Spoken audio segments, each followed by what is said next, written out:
I just want to categorically state that if you bought the manufactured and controlled leaks / drama about Trump and Netanyahu actually having some sort of substantive falling out over the Houthi ceasefire and Iran talks, please stop doing that. It's an almost identical piece of theater to the controlled Biden leaks last year when G-Side Joe purportedly called Netanyahu a, quote, bad effing guy. The ethnic cleansing and privatization of Gaza is something that President Trump wants, his son-in-law Jared Kushner wants, his cabinet full of real estate moguls want, comprador Saudi and Gulf leaders demonstrably want. And while Netanyahu and far-right ministers like Smotrich may be upset about the U.S. Houthi ceasefire and a fifth round of Iran nuclear talks, those were always just stretch goals. The Likud party, whose dogma produced From the River to the Sea, wants exactly that. That is the primary Zionist mission, the securing of Israel proper in service of the messianic vision of a greater Israel. We keep looking for a modicum of realpolitik concerned about the political and economic longevity of the state, but this is overwhelmingly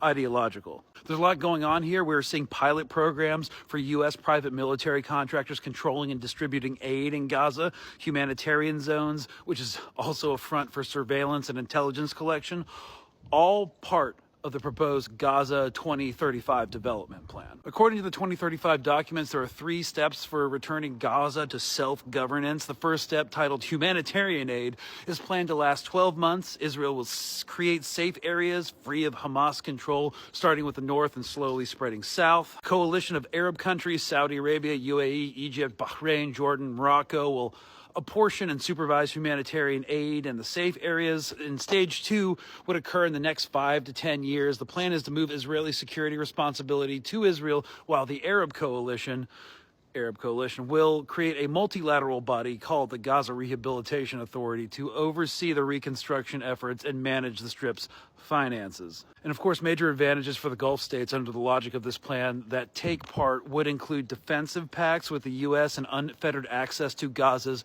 Mediterranean ports through railways and pipelines. The plan also says that if such an intervention is successful in Gaza, it can be repeated in Yemen, Syria, and Lebanon. This is all part of a pilot test program for what they want to enact in other regions or other parts of West Asia that will not be comprador or normalize with Israel and, by extension, listen to the will and bend to the will of the United States. Obviously, Syria is going to normalize, I think. But yeah, anyways, if you want to do a deep dive into all these things and also the Saudi AI conference or Saudi AI post-oil state initiative that they're going through, check out the new episode here on Colonial Outcast. Link in stories. Or if it's on the Nazi platform of Twitter, it's linked below.